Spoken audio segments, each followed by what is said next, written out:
So yun nga no, for today's video is dito tayo magpaparipada ng ating laruan sa may North Town area no, sa may City Mall, sa may Barangay Kabantian, Indangan, Davao City. So itong area to dito is ano no, napakalayo ho dito sa Poblacion District or downtown area.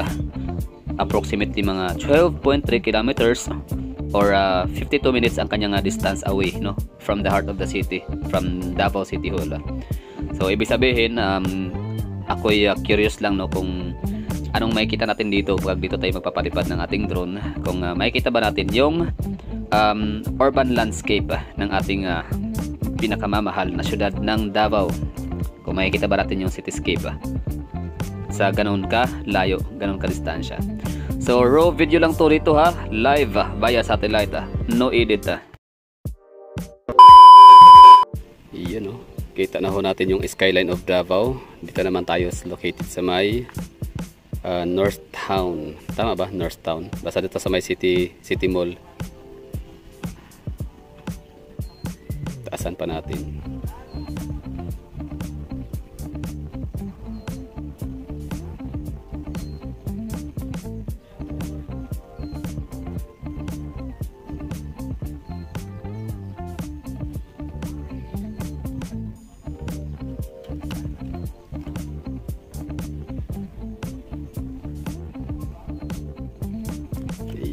So kita natin yung skyline of Davao, pero lang, Poblacion District pa lang no. Yan.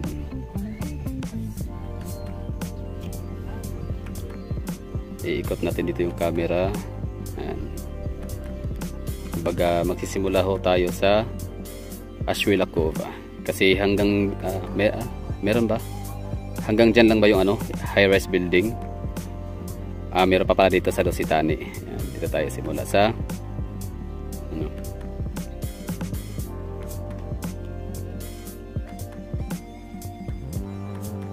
saan yung Dositani dito.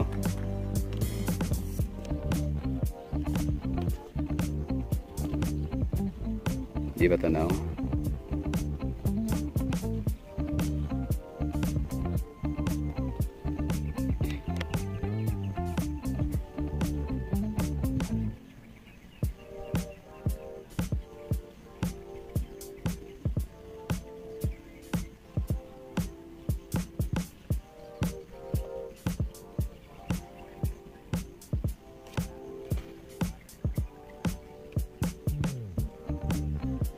Yan kay Pastor Apollo Kibuloy na Kingdom.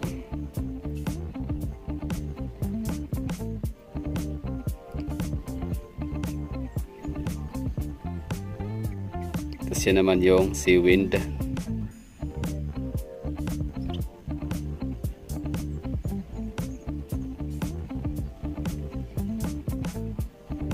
Ikot lang ho natin. Tingnan natin kung ano makikita ng ating camera. Nasa 110 meters ho yung natin ha, pagpapalipad.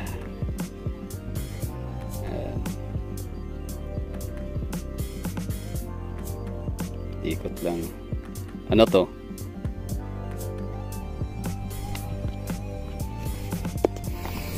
So hanggang dyan lang yung kaya ng natin no, zoom in.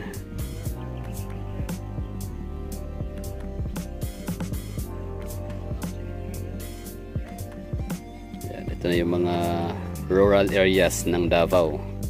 Ito yung mga Pakibato District, Buhangin District, Atugbok District, and Marilog District.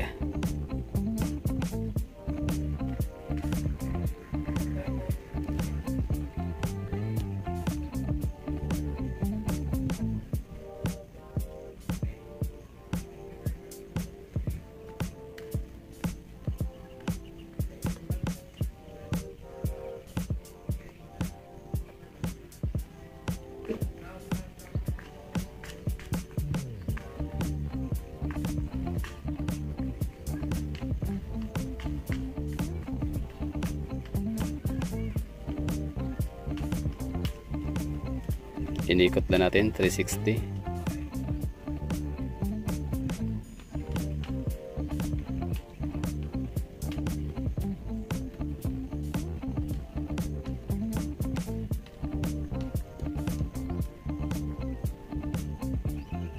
Yan yung Shrine Hills. Tapos yun na, Poblacion District na. Yan, Poblacion District.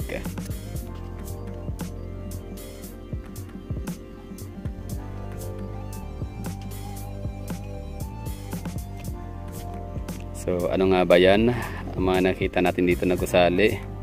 So ang malinaw lang dito is Soto Grande, tapos Verdon Park, tapos Davao Paragon, and ito namang mga gusali na to dito, di ko alam kung ano yan, para under construction yata. Tapos yan, Poblacion District.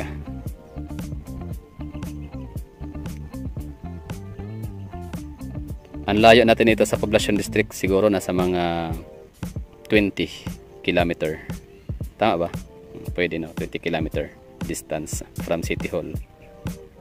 Poblacion District or heart of the city. Yan lang. Tapos ito naman yung City Gate, no? Tama ba? City Gate. Buhangin. Ito naman sila ang SM Lanang Premier or Dako Daw Loop na lang. Pag sinabing Dako Daw Loop, andyan matatagpuan yung SM Lanang Premier or SMDC, Nalin Residences, SM Lanang Premier, yung hospital, Lanang Premier Hospital, mga ganun, no? Tapos Davao Park District. Yan. Tapos ito na yung OK360. Yan, sa may Mamay Road, sa may Damosa, IT Park. Tapos ito naman dalawang gusali na malaki, matayog. Yan yung Ashwila Cove. Okay, zoom out na natin. Di ba, layo, no? Layo natin dyan. Laki kasi, lawak ng Davao.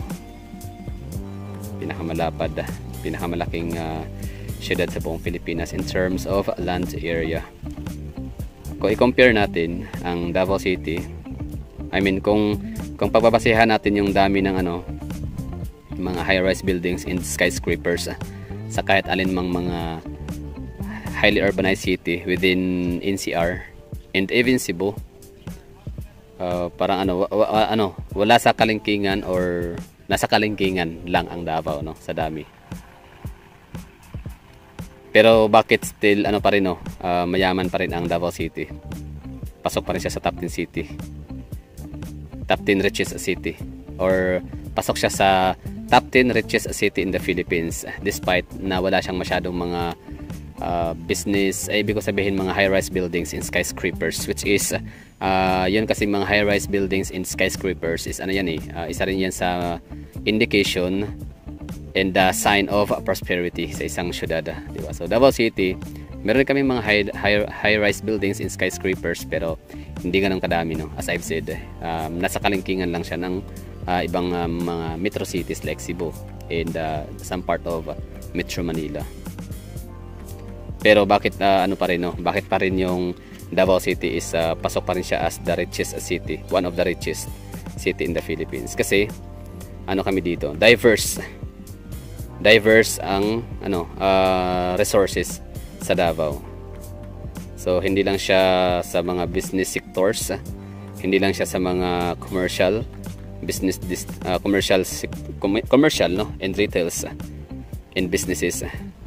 Kumikita ng kabuhayan or kumukuha ng maraming pera, GDP, tax revenue at kung ano pa, kundi maging sa mga agricultural lands namin dito. So mayaman ang namin dito, agricultural lands. Marami kaming palay, meron kaming konti na palang palay, more on saging pala dito, cacao, no, chocolate. Capital of the Philippines is Davao City, plus durian. Yan, mga export quality ho yung mga nabanggit kong mga produkto.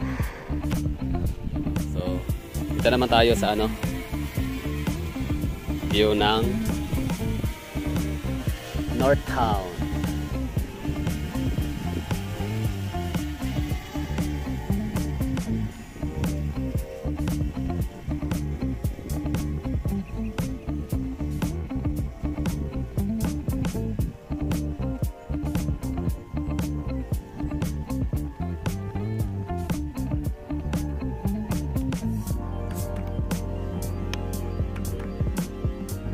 Ito po yung park dito sa may City Mall, North Town.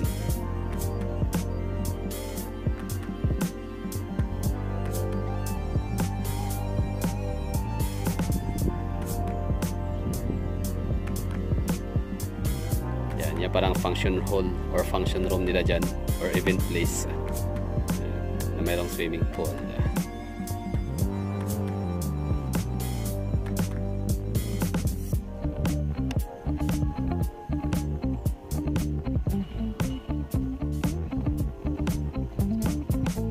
Okay, i-rotate lang natin.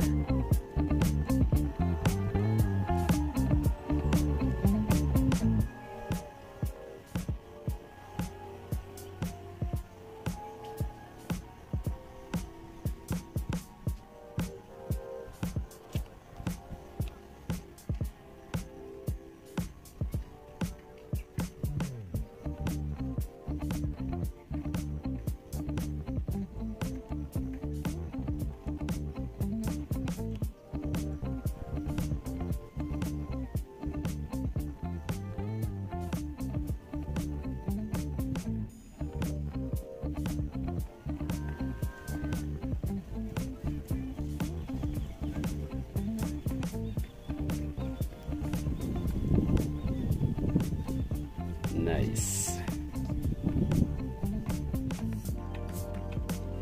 Ang ganda ng lugar na to kasi talagang pwede ka talaga dito i-exercise, no? Mapapractice talaga yung mga buto-buto mo dito. Gawa nung ang daming mga hagdanan.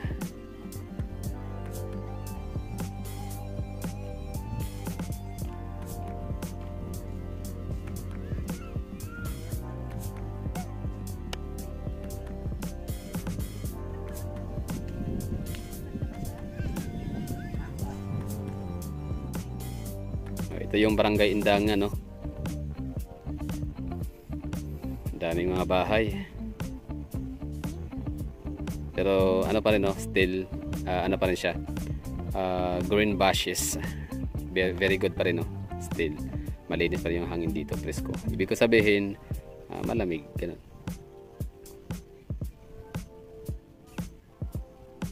Indangan, mga Deka homes. Dami dito mga Deka homes. Tapos yun yung country homes naman doon sa unahan. Asan na yun? Di ba?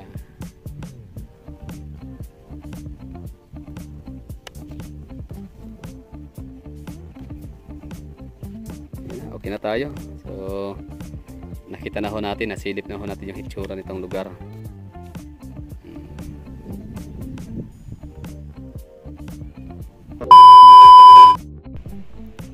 So maraming thank you sa mga nanonood dyan. Sana meron kayong nagustuhan sa ating munting palabas. Like wala naman talagang ganun ka interesting topic eh. Wala lang, no? Parang palipad-lipad lang ho tayo dito.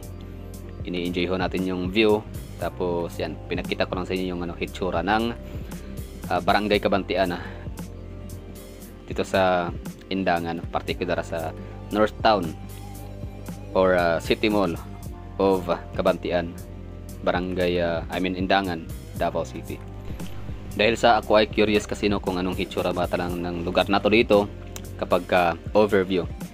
Palibasa kasi hindi to masyadong makikita or madadaanan ng eroplano kapag palipad or pa landing sa ating pandaigdigang paliparan ng Bangoy, Davao City. So yun lang, maraming thank you. Susunod meron pa tayong mga upcoming na mga videos na pawaditi pa rin natin yung ating laruan sa Himpapawid. Bye bye.